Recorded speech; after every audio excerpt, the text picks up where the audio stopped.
Dhaka, city of Akhiruzzaman.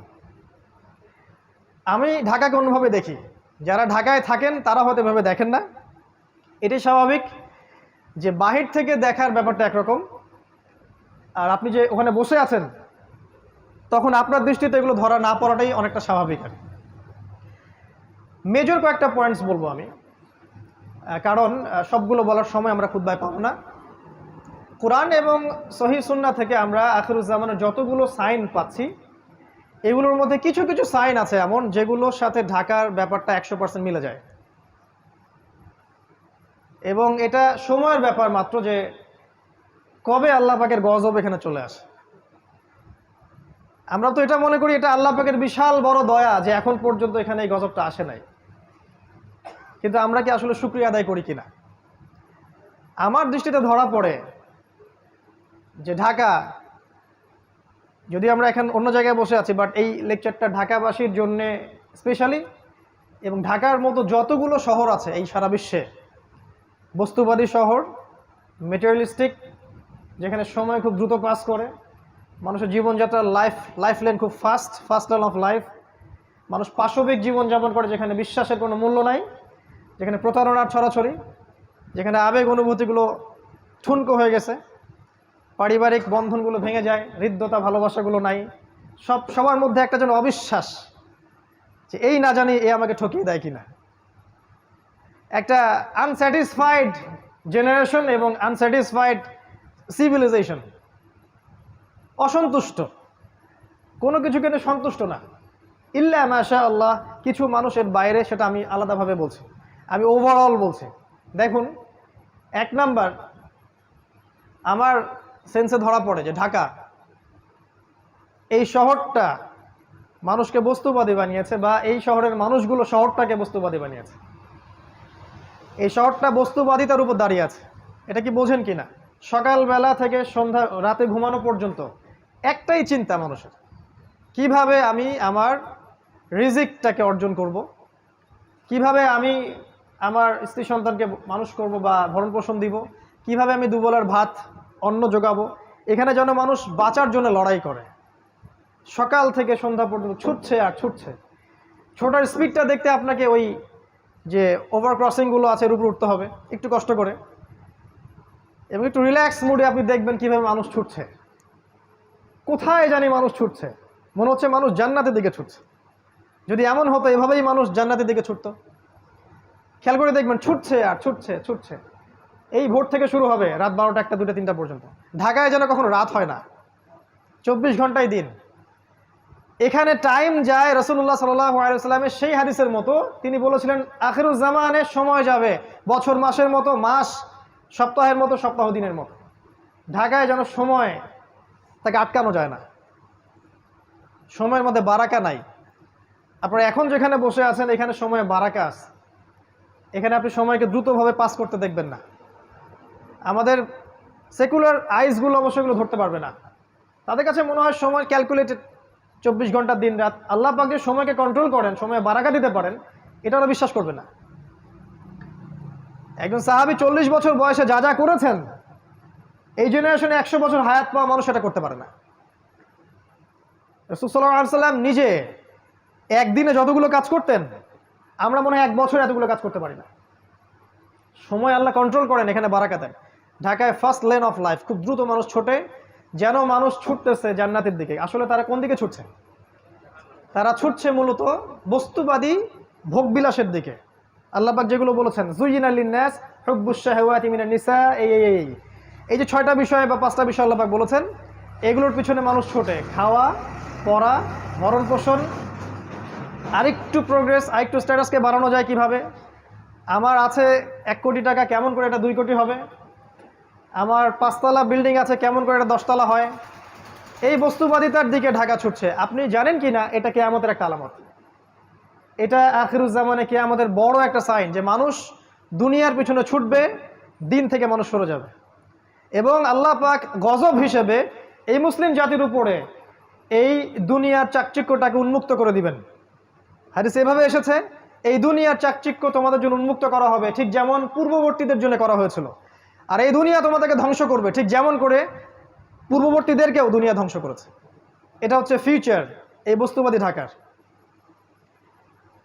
2 নম্বর হচ্ছে দেখুন, এখানে যতগুলো সিস্টেম আছে, এই সিস্টেমগুলো দাঁড়িয়ে আছে অন দ্য বেসিস অফ শিরক অ্যান্ড কুফর। শুধুমাত্র এই শহরটার কথা আমি বলছি না, এরকম যত শহর আছে সারা ওয়ার্ল্ডে তাদের কথা বলছি। দাঁড়িয়ে আছে education system on the basis of শিরক, আপনার political system on the basis of কুফর অ্যান্ড শিরক, আপনার ইকোনমিক সিস্টেম দাঁড়িয়ে আছে শিরকের উপরে। কেউ ডিবেট করতে চাইলে আমি রাজি আছি, কিন্তু প্রমাণ করতে পারবো যে এগুলো শিরকের উপর দাঁড়িয়ে আছে। এখানে জ্ঞানের সংজ্ঞা শেখানো হয়েছে যে পরীক্ষা নিরীক্ষা পর্যবেক্ষণের মাধ্যমে যেটা লাভ করবেন সেটা জ্ঞান, আর আল্লাহ পাক বলছেন আল্লাহর পক্ষ থেকে যা নাজিল হয় সেটাই চূড়ান্ত জ্ঞান। কুফর এবং শিরক এখানে শেখানো হয়েছে। জ্ঞান অর্জনের কি উদ্দেশ্য? একটা জব, একটা চাকরি। এই জন্য বড় বড় চাকচিক্যময় ইউনিভার্সিটি গড়ে উঠেছে এখানে শহরের মধ্যে। এবং এই ইউনিভার্সিটিসগুলো আমাদেরকে কি শিখাচ্ছে আসলে দিন শেষে? অজুর মাস আলা, গোসলের মাস আলা, 10টা হাদিস, 20টা কোরআনের আয়াত, 10টা সূরা, ইতিহাস, ফিক। আপনাকে শেখাচ্ছে কিভাবে আপনি একটা চাকরি অর্জন করবেন, আপনার স্ট্যাটাস বাড়বে, বাড়ি গাড়ি করবেন, খাবেন, ফুর্তি করবেন, এনজয় করবেন, পাশবিক লাইফ লিড করবেন, দেন ইউ উইল ডাই, আপনি মারা যাবেন। মারা যাওয়ার পরে আপনার 3 বার জানাজা পড়ানো হবে 3টা জায়গায়। তারপর 3 দিন পর মানুষ আপনাকে ভুলে যাবে। এবার গন ফ্রম হিস্ট্রি, আপনি হিস্ট্রি থেকে, ইতিহাস থেকে আপনার নাম শেষ, মুছে গেছে। ঢাকা আপনাকে এটা শেখাচ্ছে এবং এর মতো যত সভ্যতা আছে এগুলা। এটা বস্তুবাদী এডুকেশন সিস্টেম। আল্লাহ পাক বলেছেন আমার নাজিল করা যে শিক্ষা ব্যবস্থা এটা হচ্ছে এমন, মানুষ জ্ঞান অর্জন করবে আল্লাহকে পাওয়ার জন্য। জ্ঞান অর্জনের উদ্দেশ্য হবে দিন প্রচার করা, প্রতিষ্ঠা করা, বিনয়ী হওয়া, নম্র হওয়া এবং জ্ঞান অনুযায়ী আমল করা। জ্ঞান এমন হবে উপকারী যেটা আল্লাহর পক্ষ থেকে নাজিল হয়, যে জ্ঞান আমাদেরকে আল্লাহ থেকে দূরে সরাবে না, বরং কাছাকাছি নিয়ে আসবে। মিলান আপনার এডুকেশন সিস্টেমের সাথে এগুলোকে, আসলে কি এমন হচ্ছে কিনা। কিন্তু লাক্সারিয়াস বিল্ডিংয়ের তো অভাব নাই, ব্যাঙের ছাতার মতো লক্ষ লক্ষ প্রতিষ্ঠান আপনার শহরে। কয়টা প্রতিষ্ঠান আপনাকে আল্লাহর দিকে নিয়ে আসতেছে? এডুকেশন সিস্টেম দাঁড়িয়ে আছে শিরকের উপর। আপনার ইকোনমিক সিস্টেম আপনার শহরের দাঁড়িয়ে আছে শিরকের উপরে। তারা আল্লাহর হালালকে হারাম করেছে, আর আল্লাহর হারামকে তারা হালাল করেছে। আল্লাহ পাক সুদকে হারাম করেছিলেন, তারা সুদকে হালাল করেছে। তারা রিবাকে ফরজ করেছে। আল্লাহ পাক দিয়েছিলেন একটা মনিটারি সিস্টেম, সেটাকে তারা তুলে দিয়েছে। আল্লাহ পাক কারেন্সি দিয়েছিলেন, সেটাকে তারা তুলে দিয়েছে। আল্লাহর হালালকে কেউ যদি হারাম করে আর আল্লাহর হারামকে কেউ হালাল করে, এটাকে কি বলা হয়? সূরা তাওবার 31 নম্বর আয়াত পড়ে দেখেন, এখানে বলা হচ্ছে এটা শিরক। কি জানেন একটা? হ্যাঁ, না এটা না, যাই হোক, আমি এই মুহূর্তে মনে করতে পারছি না। শেষের শব্দটা দেখবেন যে এখানে শিরকের কথা বলা আছে। ইত্তাখাযু, মনে পড়েছে, ইত্তাখাযু আহবারহুম ওয়া রুহবানহুম আরবাবা মিন দুনিল্লাহ ওয়াল মাসীহ ইবনে মারইয়াম। তারা কি করেছিল? আল্লাহকে বাদ দিয়ে, খ্রিস্টানদের কথা বলা হচ্ছে, জিউসদের কথা বলা হচ্ছে, পাদ্রী দরবেশ এদেরকে রবের আসনে বসিয়েছিল। ভালো করে শোনেন একটা, তারা পাদ্রী এবং দরবেশদেরকে রবের আসনে বসিয়েছিল এবং ঈসা আলাইহিস সালামকে রবের আসনে বসিয়েছিল। ওয়ামা উমিরু ইল্লা লিয়াবুদু ইলাহা ওয়াহিদা, কিন্তু ওদেরকে শুধু আদেশ করা হয়েছিল তারা এক আল্লাহর ইবাদত করবে। এই আয়াতটা যখন পড়া হচ্ছে আদী ইবনে হাতেমের সামনে, তা আদী ইবনে হাতেম বলছেন যে আমরা তো আমাদের পাদ্রী দরবেশদের ইবাদত করি না ইয়া রাসূলুল্লাহ। আল্লাহ রাসূল বলছেন আলাইসা ইউহারিমুনা ফাআহাল্লাল্লাহু ফাতুহিল্লুনাহু, তারা কি আল্লাহর হারামকে হালাল করে দেয় না, তোমরা কি সেটা গ্রহণ করো না? তারা কি আল্লাহর হালালকে হারাম করে দেয় না, তোমরা কি সেটা মেনে নাও না? বা তারা কি আল্লাহর হারামকে হালাল করে না, তোমরা কি সেটা মেনে নাও না? তখন আদী ইবনে হাতেম বলল যে হ্যাঁ, বেলা ইয়া রাসূলুল্লাহ, এটা তো আমরা করি। আমরা হয়তো সরাসরি ওদের ইবাদত করি না, ওদেরকে সেজদা করি না, ওদের সামনে নজর মানত করি না, কিন্তু ওরা আল্লাহর হালালকে হারাম করলে আমরা মেনে নিচ্ছি, আর ওরা আল্লাহর হালালকে যদি হারাম করে ফেলে আমরা মেনে নিচ্ছি। আল্লাহ রাসূল বলেন সাল্লাল্লাহু আলাইহি ওয়াসাল্লাম তিলকা ইবাদাতুহুম, এটাই হচ্ছে ওদের ইবাদত করা। এখন আপনি আসেন আপনার সিস্টেমের দিকে। আল্লাহ পাক সুদকে হারাম করেছেন, আমরা কি করেছি? হালাল করেছি। আল্লাহ পাক মাদককে হারাম করেছেন, আমরা হালাল করে নিয়েছি। নিজেকে প্রশ্ন করেন, আমরা কিন্তু মন থেকে হালাল করে নিয়েছি। আল্লাহ পাক জিনাকে হারাম করেছেন, আমরা উন্মুক্ত করছি। আল্লাহ পাক খিলাফাকে হালাল করেছেন, আমরা হারাম করেছি। আল্লাহ পাক অনেক কিছুকে হালাল করেছেন যেগুলোকে আমরা হারাম করে নিয়েছি, বা আবার আল্লাহ পাক অনেকে হারামও করেছেন যেগুলোকে আমরা হালাল করে নিয়েছি। এই সিস্টেমটা যদি চলতে থাকে এটাকে আল্লাহ পাক বলেছেন শিরক। ওয়া মা উমিরু ইল্লা লিয়াবুদু ইলাহা ওয়াহিদা লা ইলাহা ইল্লা হু সুবহানাহু ওয়া তাআলা আম্মা ইউশরিকুন। এই কথাটা বলতে যাচ্ছিলাম, আম্মা ইউশরিকুন, তারা যে শিরক করছে আল্লাহর সাথে, এখান থেকে আল্লাহ পাক পবিত্র। তার মানে এই কাজটাকে আল্লাহ পাক শিরক বলেছে। তো আপনার শহরের এডুকেশন সিস্টেম, আপনার ব্যাংকিং সিস্টেম, আপনার ফাইন্যান্স, আপনার ইকোনমিক সিস্টেম, এগুলো দাঁড়িয়ে আছে শিরকের উপরে এবং কুফরের উপরে। এর জন্য আপনি একা দায়ী নন, এর জন্য আমাদের রাষ্ট্র দায়ী নয়, এর জন্য আমাদের শুধু এই ওলামায়ে কেরাম বা আমরা যারা সাধারণ জনগণ আমরাই দায়ী নই, ব্যাপারটা এমন নয়। আমাদের দোষ আছে, কিন্তু বড় দোষটা অন্য কারো, যাদের দিকে আমাদের চোখ নাই। আমাদের চোখটা হচ্ছে আপোষের ইখতলাফগুলোর দিকে আমাদের চোখটা বেশি আর কি। কীভাবে আমরা আমাদের মধ্যে ইখতলাফ করে মারামারি কাটাকাটি করে বিভক্ত হব, এদিকে চোখটা আমাদের বেশি। বড় যে মূল এনিমি, ওর দিকে আমাদের চোখটা কিন্তু আসলে নাই। তো এটা আপনার ঢাকা। আরও আছে আপনার ঢাকার পলিটিক্যাল সিস্টেম দাঁড়িয়ে আছে অন দ্য বেসিস অফ শিরক। শুধু এই শহরের না, পুরো ওয়ার্ল্ড ওয়াইড, গ্লোবালি। তবে এটা চিরদিন থাকবে না ইনশাআল্লাহ। এটা একসময় ছিলও না, একসময় থাকবেও না। মাঝখানে একটা সময় আপনি পাচ্ছেন। এক সময় ছিল খেলাফা, আর পৃথিবীর শেষও হবে খেলাফা দিয়ে। এই উম্মতে মুহাম্মাদির স্টার্টিংটা ছিল খেলাফা দিয়ে। খেলাফা নিশ্চয়ই বুঝি আমরা, এমন স্টেট যেটা যার মালিক আল্লাহ, এমন স্টেট যে রাষ্ট্রের প্রত্যেকটা বিষয়ের ফয়সালা হবে আল্লাহর বিধান অনুযায়ী, এমন স্টেট যেখানে আল্লাহ হচ্ছে আল আকবর, আল্লাহ হচ্ছে আল মালিক, মানুষ জনগণ আল মালিক আল আকবর নয়, বরং আল্লাহর দাসত্বের অধীনে প্রত্যেক মানুষ স্বতন্ত্র স্বাধীন। খেলাফা স্টেট একটা সময় ছিল, উমর ইবনে খাত্তাবের যুগে, আবু বকর সিদ্দিকের যুগে, উসমান আলী, এই সময় ছিল, এখন নাই। একটা সময় আবার আসবে। কে আনবে, কিভাবে আসবে, এটা জানতে হলে আপনি আখিরুজ্জামান স্টাডি করেন, পাবেন ইনশাআল্লাহ। আমরা জানি যে এই পৃথিবীর শেষটাও হবে খেলাফা দিয়ে, এবং এই পৃথিবীতে মানব জাতির যে ইতিহাস, এটাও শুরু হয়েছিল কিন্তু খেলাফা দিয়েই। ওয়াইজ কুলনা লিল মালাইকা ওয়াইজ ক্বালা রাব্বুকা লিল মালাইকা ইন্নী জাইলুন ফিল আরদি খলিফা। ওই যে খলিফা আদম আলাইহিস সালাম, তারপরে আপনার দাউদ আলাইহিস সালাম, সুলাইমান আলাইহিস সালাম, মুহাম্মদ সাল্লাল্লাহু আলাইহি সাল্লাম, তারপরে সাহাবায়ে কেরাম, আবারও শেষটা হবে ঈসা ইবনে মারইয়ামের হাতে। ঈসা ইবনে মারইয়ামের হাতেই শেষ হবে, তিনিও হবেন কিন্তু খলিফা। কিভাবে আসবে, কিভাবে হবে, এটার জন্য আপনারা অপেক্ষা করতে থাকেন।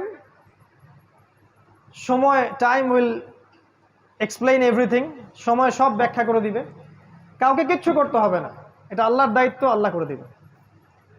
কার দ্বারা করাবেন, কিভাবে করাবেন, এই প্ল্যান আল্লাহর কাছে আগে থেকেই করা আছে। আল্লাহ পাকের লাউহে মাহফুজে আগে থেকেই লেখা আছে যে দাজ্জালকে খুঁজতে যাওয়া সেই 10 জন ঘোড়সাওয়ারের বাবার নাম কি, তাদের নাম কি, তার বাবার নাম কি, সব কিছু রিটার্ন করা আছে। এত উদ্বিগ্ন হওয়ার কিচ্ছু নাই যে এখন আমাদের অবস্থা কেন এরকম, কিছুই হচ্ছে না, এত উদ্বিগ্ন হওয়ার কিচ্ছু নাই। এটা শেষ হবে খেলাফা দিয়ে। এখন যে অবস্থাটা আপনি আছেন, এটা শিরকের উপর দাঁড়িয়ে আছে। যারা দাঁড়িয়ে রেখেছে, দাঁড় করিয়ে রেখেছে, তাদের প্রতি নসিহত করা ছাড়া আমাদের কোনো আসলে কাজ নাই এই মুহূর্তে। কারণ আমরা দুর্বল, আর এটা আমাদের জন্য শোভাও পায় না যে আমরা তাদের পক্ষে বিরুদ্ধে এমন কিছু করব যেটা আমাদের শক্তি নাই। আমরা নাসিহা করতে পারি, তারা যদি রিসিভ করেন আলহামদুলিল্লাহ, রিসিভ না করলে তাও আলহামদুলিল্লাহ। অ্যাটলিস্ট আপনি আপনার দায়িত্ব পালন করেছেন, কারণ প্রত্যেকেই তার কর্মফল ভোগ করবে। এটা নিয়ে আপনাকে উদ্বিগ্ন হওয়ার কিছু নাই। আপনাকে আল্লাহর জায়গায় গিয়ে কাউকে শাসন করতে হবে না, আল্লাহ সব করে দিবেন ইনশাআল্লাহ। অপেক্ষা করতে থাকেন। আপনি যাবেন সামনে এই শহরের দিকে, দেখবেন এখানে আছে মাদকের ছড়াছড়ি। আপনার শহরে, পুরো শহর জুড়ে মাদকের ছড়াছড়ি। এমন এমন মাদক আপনার শহরে আছে যেগুলো হয়তো বাংলাদেশে অন্য কোনো জায়গায় নাই। এবং এলিট সোসাইটির মানুষরা মাদক খাচ্ছে, তাদের ইয়াং জেনারেশন, তাদের বাচ্চা কাচ্চা, ছোট ছোট বাচ্চা, 8-9-এ পড়া বাচ্চা, 5-6-এ পড়া বাচ্চা। এমন এমন মাদক যেগুলো আজকে থেকে 100 বছর আগে কল্পনাও করে নাই। গতকালকে একটা নিউজ দেখলাম, নতুন একটা মাদক নেওয়ার সাথে সাথে সে রিকশালার কাছে মাপ চাওয়া শুরু করছে, পরে নিজের গলে নিজেই দাও দিয়ে কোপ দিছে। কি মাদক এটা আসতেছে! আর নতুন নতুন কত কিছু আসবে আল্লাহ ভালো জানেন। নবী সাল্লাল্লাহু আলাইহি ওয়াসাল্লাম বলে গিয়েছিলেন, আখিরুজ্জামানে মাদক মানুষ সেবন করবে, হালাল মনে করে সেবন করবে, হারামই মনে করবে না, যেটা হারাম। এটা আপনার শহর। এরকম শহর বাংলাদেশে কয়টা আছে আপনি খেয়াল করে দেখেন। অন্যান্য কান্ট্রিগুলোতে আছে অবশ্যই, এবং ওগুলো ছোঁয়া লাগছে আর কি। আপনি দেখেন, আপনার শহর মানেই জিনা, আপনার শহর মানেই জিনা। এখানে মেয়েরা নিজেকে মেয়ে মনে করে না, এখানে নারীরা নিজেদেরকে নারী মনে করে না, তারা মনে করে আমরা পুরুষের সমকক্ষ। আল্লাহ পাকের দেয়া অধিকারের চাইতে পশ্চিমাদের শেখানো অধিকার ওদের কাছে বেশি পছন্দের, এবং এই বিষয়গুলো ওদেরকে জিনার দিকে নিয়ে আসছে। ওপেন ওপেন জিনা, বিবাহ বহির্ভূত রিলেশনশিপস, আপনার এই যে গার্লফ্রেন্ড বয়ফ্রেন্ড সংস্কৃতি, আপনার যে কো এডুকেশন, আপনার চাকরির ক্ষেত্রে কো এডুকেশন, একসাথে যাচ্ছি আসতেছি বাসে রাশন হাস, এগুলো যেন সয়ে গেছে আর কি, সয়ে গেছে। একটা পর্দাশীল মেয়েও বাসে উঠে গেল, পাবলিক বাসে, চারদিক থেকে পুরুষ ওকে ধাক্কা দিচ্ছে, ওর কাছে কিছু মনে হচ্ছে না, নর্মাল হয়ে গেছে। নর্মাল শহর আপনাকে করে দিছে কেমন যেন একটা যান্ত্রিকতা, এবং এই যান্ত্রিকতার মধ্য দিয়েই এই শহর মানুষকে আর ওই ইসলামিক মানুষের জায়গায় রাখে নাই, তার জীবনটাকে পাশবিক বানিয়ে ফেলেছে। জিনা এভরিওয়্যার, আপনি দেখবেন শপিং মলে জিনা, রাস্তায় জিনা, স্কুল কলেজ ইউনিভার্সিটিতে সব জায়গায় দেখবেন জিনাকে প্রমোট করা হয়েছে। এবং তাদের যে গেট আপ, যে ড্রেস আপ, যে এইটাই রাসূল সাল্লাল্লাহু আলাইহি ওয়াসাল্লাম বলেছিলেন যে শেষ জামানায় এমন এক শ্রেণীর মেয়ে বের হবে, নিসাউন কাসিয়াতুন আরিয়া, যারা কাপড় পরেও নগ্ন হয়ে ঘুরবে। এটার এক্সাম্পল কিন্তু সাহাবীদের যুগে আমরা দিতে পারতাম না, এখন দিতে পারি। তারপরেও কিছু মানুষ বলবে না না না, এখনো 1000 বছর বাকি আছে কিয়ামতের, অপেক্ষা করতে থাকেন 1000 বছর। জিনা এবং বিবাহ বহির্ভূত সম্পর্ক, এগুলো কি করেছে? আপনাকে ফ্যামিলিস্ট রেভলিউশনের দিকে নিয়ে আসছে।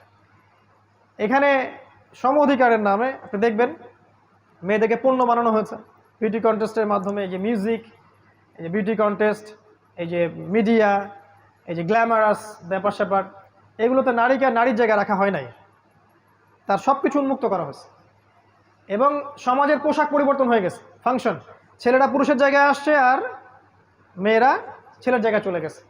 একটা মেয়ে সকালবেলা উঠতেছে, এই জ্যাম ফেস করে সে অফিসে যাচ্ছে, সব কিছু কাজ গোছায়, সে আবার 8-10টায় ব্যাক করছে। এই মেয়েকে আবার রান্না করতে হচ্ছে এই শহরে। এখানে বিবাহের সম্পর্কগুলো কোথায়? স্ত্রীকে সাথে নিয়ে রাস্তায় হাঁটা বা চাঁদ দেখা বা একটু খোলা বাতাসে ঘোরা, এগুলো তো এখানে কল্পনা করা যায় না। তার কোলে মাথা রেখে কোরআন তেলাওয়াত করা, এটাই শহরে সম্ভব হয় না, ইল্লা মাশাআল্লাহ।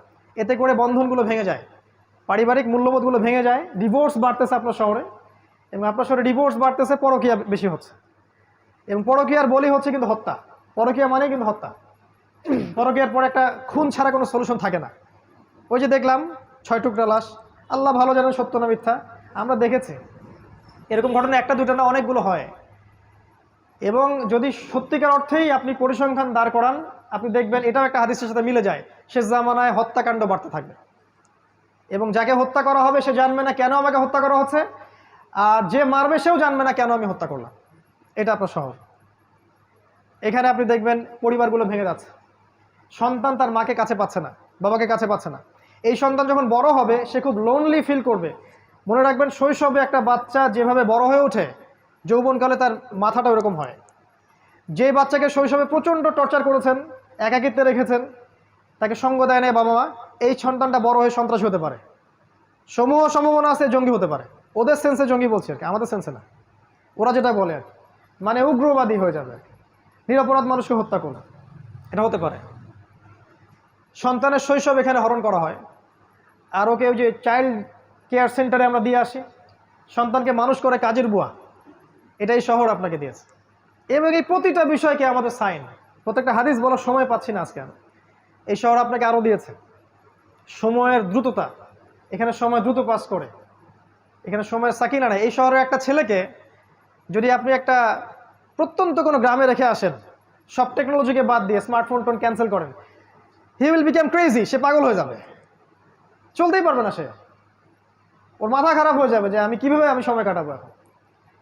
এখানকার যুব সমাজ বা এখানকার ছেলেরা, ছোট ছোট বাচ্চা যারা আছে, কিশোর এবং যুবকেরা, এরা ওদের মতো ওই প্রত্যন্ত জায়গায় ফুটবল খেলতে পারে না, চড়ের মধ্যে হাঁটতে পারে না, ওখানে বালুর সাথে বাতাসের সাথে মাটির সাথে ভিজতে পারে না, এরা বৃষ্টিতে ভেজে না, এরা হাইজেনিক ফুড খায় না, ম্যানুফ্যাকচার্ড করাপ্টেড ফুড খায়। এদেরকে খেয়াল করে দেখবেন এরা ফিজিক্যাল স্ট্রাকচারে ওদের মতো শক্ত না। একটা গ্রামের ছেলে অনেক বেশি শক্ত, একটা গ্রামের মেয়ে অনেক বেশি শক্তিশালী। এখানকার একটা মেয়ে নর্মাল ডেলিভারি দিতে পারবে না, একটা গ্রামের মেয়ে 10টা বাচ্চা দিতে পারবে নর্মাল, কিছুই লাগে না।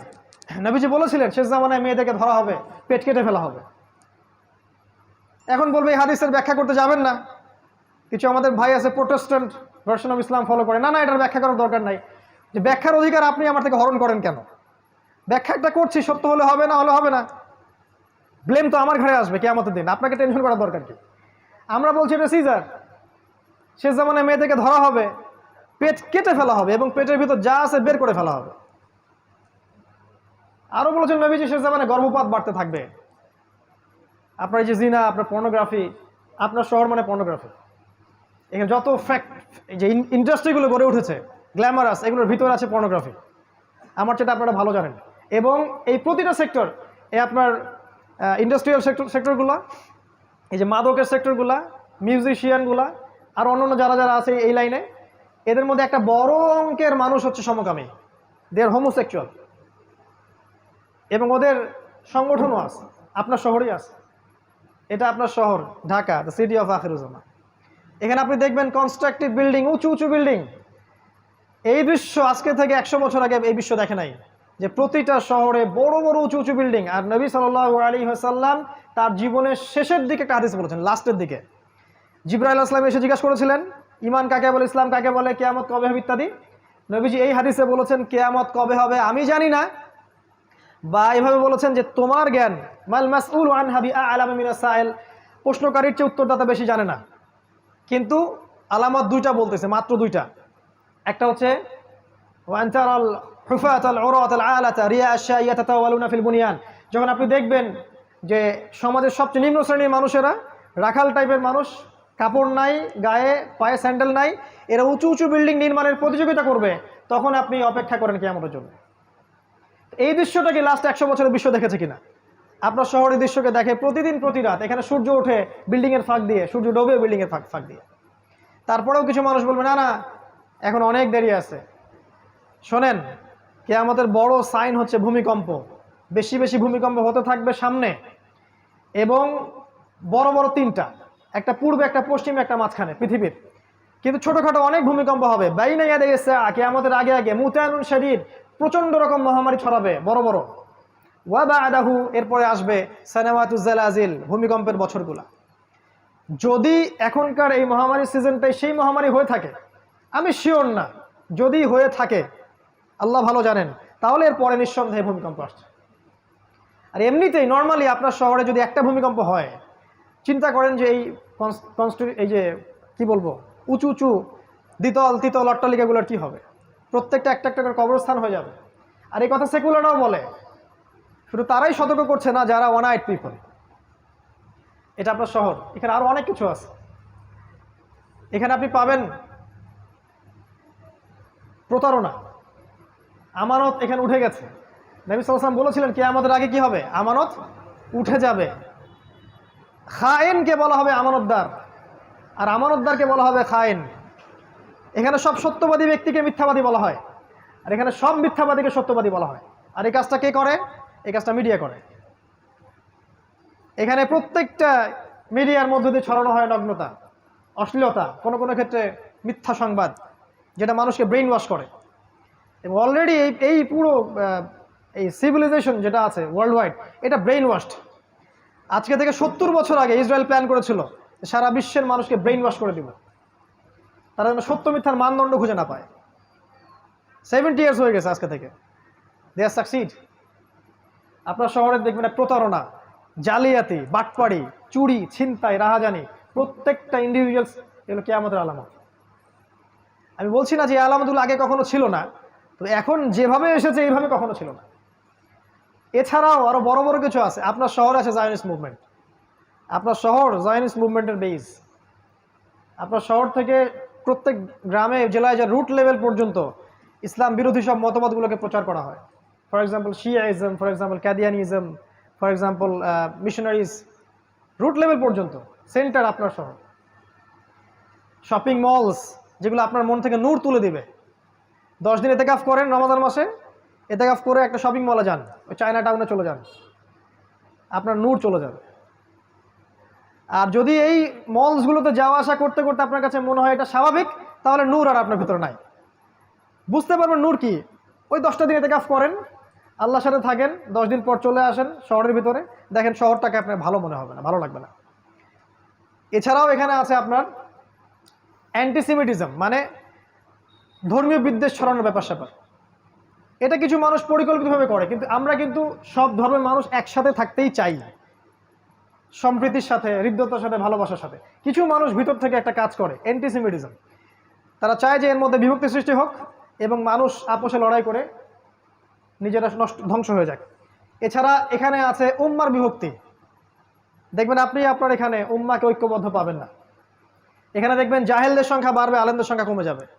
এমন স্কলার আমাকে দেখেন আপনার শহরের, যে এই শহরের থেকে এই শহরে বড় হয়ে স্কলার হয়েছে, এই শহরে জন্ম নিয়ে এই শহরে শৈশব কৈশোর যৌবন পার করে পড়াশোনা করে সে বড় স্কলার হয়েছে, যে সারা বিশ্বকে ডিল করতে পারে, যার একটা ভয়েসে সারা বিশ্বের আনাচে কানাচে মানুষ প্রেরণা পাবে বা দিক নির্দেশনা পাবে বা যুগকে বুঝতে পারবে। একটা স্কলার দেখান, বাহিরের মানুষ স্কলার হয়ে এই শহরে আসছে।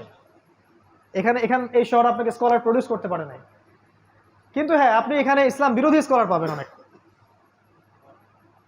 তারপর এখানে আপনি জামা, ইমারা, ঐক্য, ইউনিটি কিছুই পাবেন না। প্রচুর সমস্যা, এগুলোকে আমাদের সায়েন্স। এখানে আপনি পাবেন নাস্তিকতা, আপনি পাবেন কুফর, আপনি শিরক পাবেন, ফাসেকি জুলুম পাবেন। জুলম, এই শহরটা জুলমের শহর। সুযোগ পেলেই যেন আরেকজনকে ঠকাতে হবে মানসিকতা নিয়ে বড় হয়। চান্স পাইছি 200 টাকা ঠকাই দিব, ওই ঠকায় দেওয়ার ফলে মনে হলো আমার ক্রেডিট, আমি অ্যাচিভ করলাম কিছু একটা। এই শহরের মানুষ আলটিমেটলি পরকালকে ভুলে গেছে। আল্লাহর সামনে দাঁড়িয়ে ইয়াউমা ইয়াকুমুন নাস লিরাব্বিল আলামিন আয়াতটা ভুলে গেছে। সেদিন কি অবস্থা হবে? যেদিন মানুষ তার রবের সামনে দাঁড়াবে এবং তাকে প্রত্যেকটা বিষয়ের হিসাব দিতে হবে। আরও আছে, এই শহরের পুরো জেনারেশন, ইয়াং জেনারেশন স্পেশালি, তারা তাদের জীবনের লক্ষ্য থেকে সরে আসে। তাদের কোনো ইসলামিক যে অ্যাম্বিশন, ইসলামিক গোল বা the aim in life, Islamic concept এটা নাই। তারা জানে না যে তারা আসলে কি চায় জীবনে। এই শহরে এমন ছেলের সংখ্যা অনেক বেশি যারা একসময় খারাপ লাইনে ছিল, বেলাইনে ছিল, হয়তো মাদকের সাথে ছিল, গিটার বাজাতো বা ড্রামস প্লে করতো বা ব্যান্ডের সাথে ছিল বা আরও অন্যান্য খারাপ কিছু করেছে। এ ধরনের অনেক মানুষ কিন্তু এই শহর ইসলামের দিকে আসছে।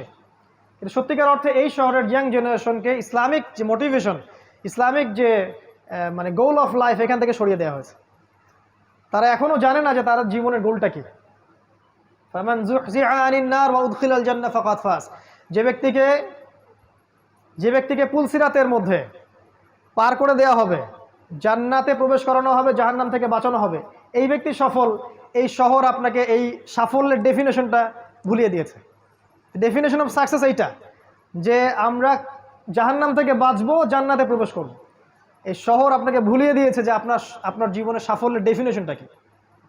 বরং এই শহর আপনাকে শিখিয়েছে আপনার সাফল্যের ডেফিনেশন একটা চাকরি, একটা ব্যবসা, একটা বড় কিছু, বড় বিল্ডিং, সুন্দরী নারী, এই আর অনেক বিষয় আছে যেগুলো এক খুবই বলা সম্ভব না। শেষ করছি, শেষের দিকে আসছে। এখানে প্রাকৃতিক বিপর্যয় আছে, পরিবেশটা ন্যাচারাল নাই। এখানে আমরা মুক্ত বাতাসে শ্বাস নিতে পারি না। এখানকার পানি আস্তে আস্তে লেয়ার নিচে নেমে যাচ্ছে। যদি আমরা বলি এটাও দলিল আছে কোরআন সুন্নাহয়, বলবে যে এরা পাগল হয়ে গেছে। এগুলোও থাকতে পারে। সূরা মুলকের শেষের একটা পড়েন, কুল আরাআইতুম ইন আসবাহা মাউকুম গাওরা ফামান ইয়াতিকুম বিমাইন মাইন। ভেবে দেখো হে মানব জাতি, কোনোদিন যদি সকাল করে দেখো যে পানির স্তর নিচে নেমে গেছে, কোন সেই ইলা আছে বা কে আছে তোমাদেরকে সুপেয় পানি, প্রবাহিত পানি এনে দিবে? পুরো বাংলাদেশে কোন সেটা শহর যেখানে পানির লেয়ার নিচে নেমে যাচ্ছে দিন দিন? মানুষের এখনো হুঁশ হয় না। ডেঞ্জার জায়গায় আমরা অবস্থান করছি। আমরা এখন শেষ করবো আর কয়েক মিনিটের মধ্যে ইনশাল্লাহ। পরিবেশগত বিপর্যয়ের কথাই বলেন, নৈতিক অবক্ষয়ের কথাই বলেন, আপনার বস্তুবাদিতার কথাই বলেন, অর্থনৈতিক যে ইসলামিক ট্র্যাক থেকে সরে আসার কথাই বলেন, পলিটিক্যাল শিরকের কথাই বলেন, এই যে আপনি উঁচু বিল্ডিংয়ের কথা বলেন, এই যে বেহায়া নারীদের কথাই বলেন, নগ্নতা, অশ্লীলতা, আপনার পর্নোগ্রাফি, আপনার জিনা, সমকামিতা, সব কিছু কি আমাদের বড় বড় সায়েন্স, যেগুলো আপনি দেখবেন আপনার শহরে 100% মজুদ আছে। এবং এরকম যত শহর সারা ওয়ার্ল্ডে আছে তাদের মধ্যে আরও বেশি পরিমাণে আছে, তবে আমাদের শহরেও কম নাই। এই জন্য আমরা যখন এই শহরে প্রবেশ করি, ঢোকার সাথে সাথে মনে হয় যে আমরা ঢুকলাম ইন দ্য সিটি অফ আখিরুজ্জামান। এই জন্য আমি বলি ঢাকা দ্য সিটি অফ আখিরুজ্জামান। আর আমার সাথে অনেকে একমত হতেও পারে, নাও হতে পারে। যারা দ্বিমত পোষণ করে তাদেরকে নিয়ে আমার কোনো মাথা ব্যথা নাই, তাদের প্রতি আমার কোনো আক্রমণাত্মক কোনো মনোভাব নাই। কারণ আমি যা বলছি বা আমরা যা বলছি এটা যদি সত্য হয়ে থাকে, হিস্ট্রি উইল রিমেম্বার ইট, এটাকে ইতিহাস মনে রাখবে ইনশাআল্লাহ। একসময় আমরা থাকবো না, তো মানুষ মনে রাখবে যে অমুক অমুক অমুক অমুক এই কথাগুলো আগেই বলে গিয়েছিল। আর যদি আল্লাহ না করুক এগুলো ভুল হয়, তাহলে ইতিহাস আমাদেরকে ভুলে যাবে, যেমন করে ইতিহাস অনেক মানুষকে ভুলে গেছে। আর যাদের কাছে এই নলেজগুলো আছে কিন্তু তারা সেগুলো জনগণকে বলছেন না, বা নিজের ব্যক্তি স্বার্থের কথা চিন্তা করছেন, বা কুফার ফাসেক জালেম মুশরিক মুনাফিকদের সাথে আতাত করছেন, আপোষ করছেন, ওদের পক্ষ নিয়ে কাজ করছেন, বা রিয়েল কথা বলছে, তাহলে আমরা বলবো ইতিহাস আপনাদেরকেও মনে রাখবে, বাট এই উম্মতের গাদ্দার হিসেবে মনে রাখবে ইনশাআল্লাহ। কি করবেন ঢাকাবাসী? সলিউশন আমি কয়েকটা বলতে পারি পয়েন্ট আকারে। আমার দৃষ্টিকোণ থেকে মনে হয়, ফার্স্ট অফ অল আপনারা আপনাদের জীবনের উদ্দেশ্যটা ফিক্স করেন, যে কি জন্য আপনারা পৃথিবীতে আসছি। আমিও কিন্তু ঢাকাবাসী। এখন আল্লাহ পাক আমাকে এখানেই জুড়াই দিয়েছেন তাকদীর, কিন্তু ব্যাপারটা হচ্ছে এই যে আপনাদের একজন হয়েই বলছে যে প্রথমে জীবনের উদ্দেশ্য ফিক্স করা উচিত, যে আমরা কি জন্য পৃথিবীতে বসবাস করছি।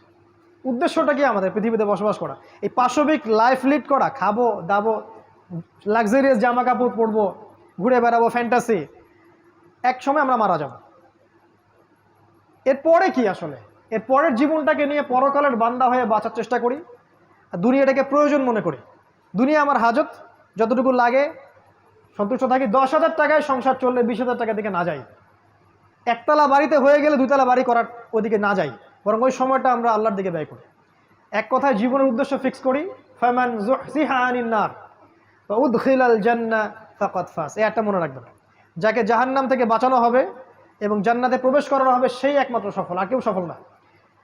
ওই যে ট্রাম্প, নেতানিয়াহু, এই হাবিজাবি, বাইডেন, এই যে যা যা আছে আমাদের, পুতিন টুতিন, ফেরাউন, নমরুদ, কেউ সফল না যদি না তারা পরকালে জান্নাতে যেতে পারে। কেউ সফল না। এরা যদি পরকালে জাহান্নামে যায়, ওইটাই আলটিমেট ওদের ধ্বংস। আর যে ব্যক্তি, আপনি আমি অমুক, আব্দুর রহিম, আব্দুল্লাহ, আব্দুর রহমান যে আছে, সে যদি পৃথিবীতে ওই শশা বিক্রি করে খায়, একটা ভ্যান চালায়, একটা রিক্সা চালায়, যাই চালায়, পরকালে যদি সে জান্নাতে যায়, এই ব্যক্তি সফল। সাফল্যের সংজ্ঞা আমাদেরকে আগে বুঝতে হবে। এটা ঢাকাবাসীর প্রতি প্রথম নসিহা। 2 নম্বর হচ্ছে যে বস্তুবাদিতা ছাড়তে হবে। বস্তুবাদিতা মানে দুনিয়াতে আসক্তি, ডুবে থাকা। আলহাকুমুত তাকাসুর হাত্তা যুরতুমুল মাকাবির, এই কনসেপ্ট থেকে বের হতে হবে। আল্লাহ পাক কিন্তু বলেছেন কাল্লা সাউফা তা'লামুন, ধমক একটা, অবশ্যই জানবে। সুম্মা কাল্লা সাউফা তা'লামুন, আবারও বলছি অবশ্যই জানতে পারবে। কাল্লা লাউ তা'লামুন ইলমাল ইয়াকিন, একবারে বিশ্বাস নিশ্চিত জ্ঞানের সাথে জানবে কবরে গেলে কোনটা আসলে কি ছিল। লা তারাউন্নাল জাহিম, প্রত্যেক চোখ অবশ্যই জাহান্নাম দেখবে, তোমরা অবশ্যই জাহান্নামকে দেখবে। এবং সুম্মা লা তুসআলুন্না ইয়াওমাইযিন আনিন নাঈম, প্রত্যেক নিয়ামত সম্পর্কে আল্লাহ পাক আমাদেরকে জিজ্ঞাসা করবেন। এই নসিহত আমার প্রতি, আপনাদের প্রতিও, যে আমরা বস্তুবাদী না হই, দুনিয়ার বান্দা হয়ে না বাঁচি, পরকালের বান্দা হয়ে বাঁচি। আল্লাহ পাক দুনিয়াকে আপনার পায়ে এনে দিবেন ইনশাআল্লাহ। শুধু একটাবার মনে নিয়াত করেন যে আমি আল্লাহর জন্য বাঁচবো, আল্লাহর জন্য মরবো, আল্লাহর জন্য আমার সালাত, আমার কোরবানি, আমার সব কিছু, দুনিয়ার যা যা প্রয়োজন আপনার, আল্লাহ আপনার পায়ের সামনে এনে হাজির করে দিবেন ইনশাআল্লাহ। দেখবেন এক জায়গায় গেছেন, আপনার জামা নাই, দেখবেন কেউ একজন জামা হাদিয়া দিয়ে গেছে, দেখবেন খেয়াল করে, যাচ্ছেন টাকা পয়সা নাই, কেউ হাতে টাকা দিয়ে চলে যাবে। শত শত এরকম মানে ঘটছে আমার জীবনেই, বলে শেষ করতে পারবো না। বললে আবার কিছু আমাদের উগ্রপন্থী ভাই আছেন, অতিরিক্ত মাত্রায় সহি, তারা বলবে আমি আবার সুফিজমে চলে আসছি। ভয় পাই আমি খুব তাদেরকে নিয়ে আর কি। তারা অলওয়েজ আমার কথাগুলোকে মার্ক করে, বা আমাদের কথাগুলোকে, একটা যদি স্লিপ অফ টাং বের হয়েছে এইটা নিয়ে কথা হবে আসে। মানে কে যেন ওদেরকে দায়িত্ব দিছে যে এটাই তাদের দায়িত্ব। ভাই, এই সময়টা আল্লাহর ওয়াস্তে দিনের পথে ব্যয় করেন। আপনি আপনার জায়গা থেকে কিছু উম্মার জন্য কিছু করেন, অনেক ভালো হয়। বা আমরা যদি ভুল করে থাকি, স্বাভাবিক, একটা মানুষ তো ভুল করতেই পারে, আপনি ভুলটাকে কনস্ট্রাকটিভলি ধরায় দেন, আসেন ডিসকাস করেন যে কোনটা ঠিক কোনটা বেঠিক। এমন তো হতেই পারে যে আপনার বুঝের চেয়ে এই বুঝটা বেটার। এমন আপনি যে স্কলার শায়েখ পূজা করছেন, তারা তো মাযহাব মানে না, কিন্তু শায়েখ পূজা ঠিকই করে। তো শায়েখ যে পূজা করছেন, সেই শায়েখের চাইতে অন্য একটা শায়েখের কথা তো বেশি বেটার হতেও পারে।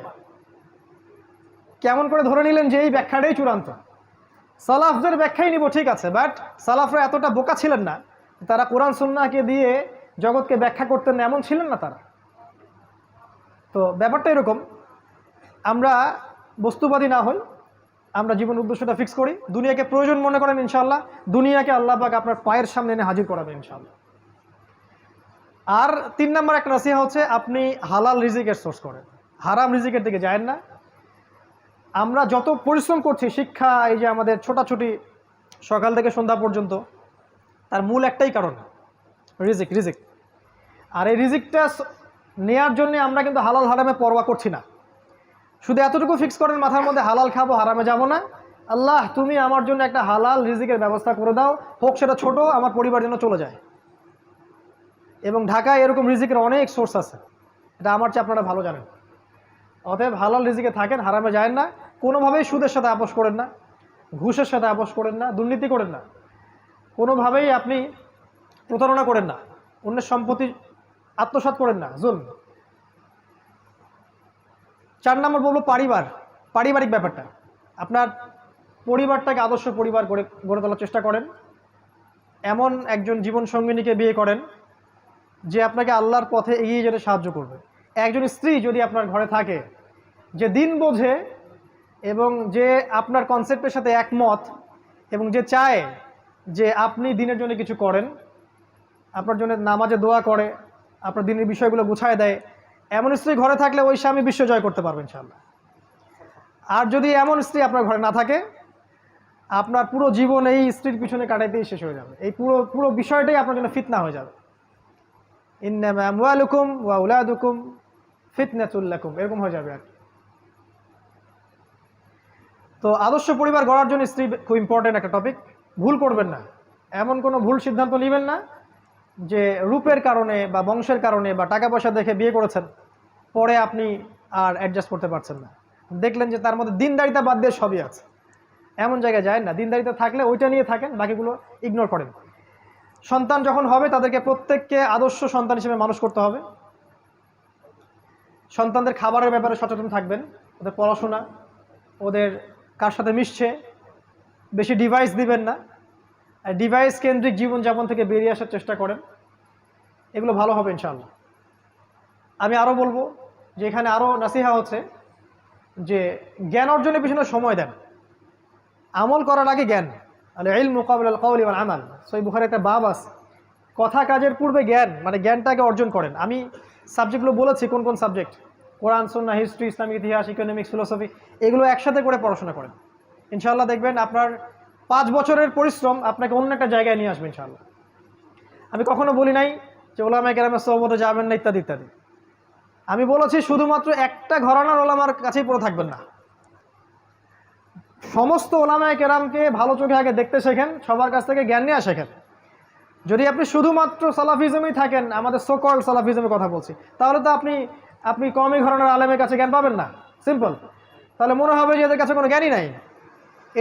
এটা তো অহংকার, কেবর, যেটা ইবলিসের ছিল। কি করতে হবে? খোলা মনে সব আলেমের দ্বারস্থ হন এবং সবার কাছ থেকে জ্ঞান নেন, সবার ভালোটাকে নিয়ে নেন, খারাপটা ছেড়ে দেন। কারণ এমন কোনো আলেম আপনি পাবেন না যার 100% পারফেক্ট। আর আমাদের কিছু ভাই চায় 100% পারফেক্ট একজন মানুষ আসুক, আমরা তার আনুগত্য করবো। আসলে এমনটা হবে না। জিবরাইল আলাইহিস সালামকে যদি পাঠানো হয়, এরা তার প্রতি সন্তুষ্ট হবে না, বলবে আপনার পাখা কেন, আপনি মানুষ না কেন, আপনার পাখার দলিল কোথায়? এদের কাছে সময় নষ্ট করেন না, সমস্ত ওলামায়ে কেরামকে শ্রদ্ধা করেন। আমার ভিউ বলছি, প্রত্যেকটা ওলামায়ে কেরামকে শ্রদ্ধা করেন, সম্মান করেন, তাদের সোহবতে যান, জ্ঞান শিখেন, কিন্তু এই সাবজেক্টগুলো এড়িয়ে যাবেন না। শুধুমাত্র ইসলামিক লাইনের এই কয়েকটা সাবজেক্ট পড়ে আপনি এখনকার বিশ্বকে বুঝতে পারবেন না। একই সাথে অ্যাট দ্য সেম টাইম আপনি শুধু জেনারেল লাইনের এই কয়েকটা সাবজেক্ট পড়ে আপনি সব কিছুকে ডিল করতে পারবেন না। একটা কনস্ট্রাকটিভ সিলেবাসে আসেন, এটাকে মিউচুয়াল করে সামনে যান ইনশাআল্লাহ। 10টা বছর পরিশ্রম করলে ইনশাআল্লাহ রেজাল্ট পাওয়া যাবে। এর সাথে আমি বলবো আল্লাহ পাক যেন আমাদের সবাইকে তৌফিক দেন যে জানা অনুযায়ী আমলটা যেন করতে পারি। আর এর সাথে আমি একটা কথা বলবো ঢাকাবাসীর জন্য, গ্রামের বাসাগুলোকে প্রস্তুত করে রাখেন। আপনি শহরে চিরদিন থাকতে পারবেন না। ওয়াইম মিন ক্বরিয়াতিন ইল্লা নাহনু মুহলিকুহা ক্বাবলা ইয়াউমিল কিয়ামাহ আও মুআযযিবুহা আযাবান শাদীদা। ব্যাখ্যা ওদের কাছে শুনে নেন কি বলে, আমরা অনুবাদ বলছি। এমন কোনো কারিয়া নাই যাকে আমি কিয়ামতের আগেই ধ্বংস করব না, আও মুআযযিবুহা আযাবান শাদীদা, অথবা কঠিন শাস্তি প্রদান করব না, এমন কোনো শহর নাই পৃথিবীতে। কানা যালিকা ফিল কিতাবি মাসতুরা, অনেক আগেই এটা কিতাবে লেখা হয়ে গেছে। ভূমিকম্পের মাধ্যমে হোক বা আপনার মহামারীর মাধ্যমে হোক বা আরও বড় কোনো গজবের মাধ্যমে হোক, ঢাকা উইল কলাপস। কোনো শহর কনস্ট্যান্ট থাকবে না। হিজরত, আপনার গ্রামের বাড়ি, আপনার এই যে সেখানকার কৃষিভিত্তিক অর্থনীতি, ভালো অর্গানিক ফুড, এগুলো তো অভ্যস্ত হন, ওখানে যাওয়া আসা শুরু করেন, ঢাকা আপনাকে ছাড়তে হতে পারে সামনে। ওয়ার্ন করছি আমরা। এবং এরকম বড় বড় শহরগুলো, আর সবচেয়ে বড় কথা হচ্ছে যে এই শহরটা উৎপাদন কেন্দ্রিক নয়, আমদানি রপ্তানি কেন্দ্রিক। একটা মালহামা সব কিছুকে ব্লক করে দিবে, এখানে যারা থাকবে তারা আফসোস করবে যদি আমরা এখান থেকে আগে লিভ করতে পারতাম। এটা প্রস্তুতি রাখেন। সর্বোপরি আল্লাহ পাক আমাদেরকে যতটুকু নিয়ামত দিয়েছেন, আমাদের জ্ঞান, আমাদের টাকা পয়সা, আমাদের স্ত্রী সন্তান, আমাদের এই যে জামা ইমারা, এগুলোকে দিয়ে দিনের খেদমত করার চেষ্টা করেন যতটুকু পারেন ইনশাআল্লাহ।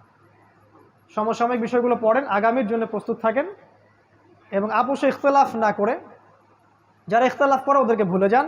আপোষে যারা ইখতলাফ করে না, ওয়ানুম্মা ওয়ান জামা কনসেপ্টে বিশ্বাস করে, এই মানুষগুলোকে নিয়ে শান্তিপূর্ণভাবে মাক্কি জীবনে রাসূল সাল্লাল্লাহু আলাইহি ওয়াসাল্লাম যেভাবে এগিয়ে গিয়েছিলেন, আপনার এই শহরটা হচ্ছে কোনো বেটার জায়গা নয়, এইভাবে এগিয়ে গিয়ে আপনি একটা জামা বা একটা কমিউনিটি গড়ে তোলার চেষ্টা করেন। এটার খুব অভাব সারা দেশে। এটা যদি করতে পারি ইনশাআল্লাহ তাআলা, আল্লাহ পাক আমাদের মধ্যে একটা রুহামা দিবেন, একটা জামা দিবেন, একটা সুন্দর মৈত্রী ভালোবাসা থাকবে, এবং এই শহরের যে জাহিলিয়াতগুলো আছে এগুলোকে স্কিপ করা আমার জন্য সহজ হবে, কারণ একা একা আপনি কিছুই করতে পারবেন না।